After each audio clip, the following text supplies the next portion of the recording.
दिल्ली की रानी। एक थी रानी। क्योंकि राजा की मौत एक हादसे में हो गई थी, रानी को ही राज्य संभालना पड़ रहा था। रानी का नाम था रानी रश्मिवती। रानी ईमानदार थी और प्रजा की सेवा में लगी रहती थी। एक दिन उसके दरबार में 3 नौजवान आए, रमेश, सुरेश और दिनेश। कहो, क्या सहायता कर सकती हूँ मैं तुम्हारी? हम आपके दरबार में काम करना चाहते हैं ताकि जनता की सेवा कर सके। लेकिन अभी तो तुम्हारी उम्र बहुत छोटी है। तुम लोगों को तो अभी अपनी पढ़ाई पर ध्यान देना चाहिए। हमारा मन पढ़ाई में नहीं लगता। माता पिता को लगता है कि हम किसी के लायक नहीं है और हम साबित करना चाहते हैं कि हम लायक हैं। उत्साह बहुत अच्छा है, मगर अभी उम्र कच्ची है तुम लोगों की। अरे उम्र से क्या होता है? सच में तुम अगर ये संकल्प करके आए हो कि तुमको यहाँ काम करना है, तो पहले परीक्षा देनी पड़ेगी। 3 परीक्षा, एक शारीरिक परीक्षा, एक बुद्धि की परीक्षा और एक देशभक्ति की परीक्षा। और ये क्या है? वो मंत्री महोदय तुम्हें समझा देंगे। हमारे पास समय नहीं है। अगर तुम लोग तैयार हो तो बताओ। हाँ, हम तैयार है किसी भी परीक्षा के लिए। मैं भी तैयार हूँ कुछ भी कर गुजरने के लिए। तो ठीक है मंत्री जी, आप इन तीनों की परीक्षा कल से ही शुरू कर दीजिए। जो आ गया रानी साहिबा। अगले दिन से ही तीनों की परीक्षा शुरू हो जाती है। पहले शारीरिक परीक्षा, यानी किस में कितना है दम, ये देखेंगे हम। क्योंकि शरीर में दम होगा तभी तो प्रजा की सेवा में दम लगा पाओगे। हमें क्या करना होगा? वो पेड़ दिख रहा है, जो सबसे पहले चढ़ेगा उस पे दरबार में नौकरी पाने के अवसर उसी के बढ़ जाएंगे। मैं चढ़ता हूँ। अरे रुको रुको, गिनती गिनने दो। 1, 2। रमेश और सुरेश आधे पेड़ तक चढ़ गए। दिनेश ने उन दोनों की टांग पकड़ के उन्हें नीचे गिरा दिया और खुद पेड़ पर चढ़ गया। दिनेश की जीत हुई। अरे लेकिन इसने बेईमानी की।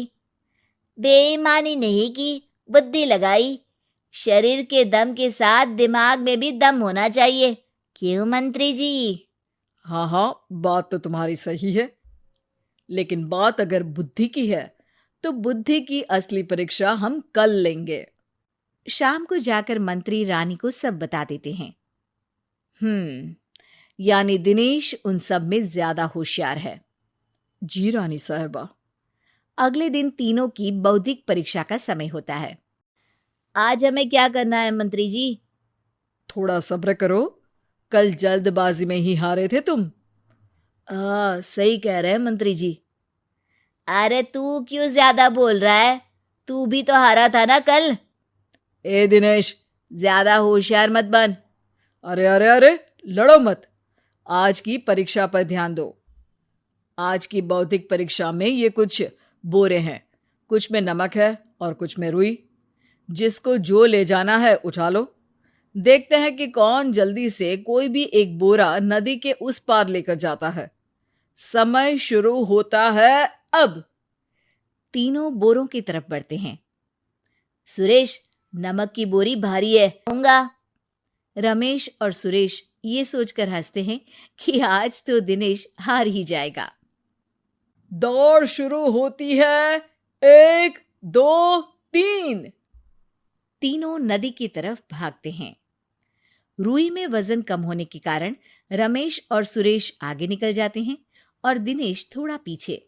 पर जैसे ही वो सब नदी में जाते हैं, दिनेश की बोरी का नमक गलने लगता है और वजन कम हो जाता है, जबकि रमेश और सुरेश की रुई में पानी भर जाता है और बोरी का वजन बढ़ जाता है।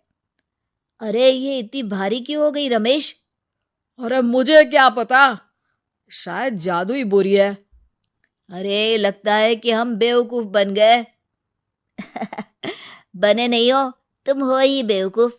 इतना तो पता होना चाहिए कि पानी में नमक गल जाएगा। दिनेश का पूरा नमक गल जाता है और बोरी खाली हो जाती है। वो जल्दी से रेस पूरी कर लेता है। इस परीक्षा के विजेता भी दिनेश ही हैं। उसने दिमाग लगाकर दिखा दिया कि वो बौद्धिक परीक्षा में भी रमेश और सुरेश से आगे है। अब कल तुम्हारी देशभक्ति की परीक्षा होगी, जो स्वयं रानी माँ लेंगी। रात को फिर मंत्री रानी के पास जाकर बता देते हैं कि आज की परीक्षा में कैसे दिनेश ने अक्लमंदी दिखाई और बौद्धिक परीक्षा में। लेकिन हमने सुना है कि पड़ोसी राज्य का राजा आकाशदीप हमारे राज्य की सीमा में घुसपैठ कर रहा है। ये तो चिंता की बात है, हमें जल्द ही कुछ करना चाहिए। अगले दिन रमेश, सुरेश और दिनेश अपनी आखिरी देशभक्ति की परीक्षा के लिए दरबार में आते हैं। प्रणाम रानी साहिबा। नमस्कार रानी जी। प्रणाम रानी माँ। हमने तुम्हारी परीक्षा पर गौर किया। दिनेश आगे हैं। हम तुम तीनों में से किसी दो को ही दरबार में काम दे सकते हैं। किसी एक को आज जाना होगा।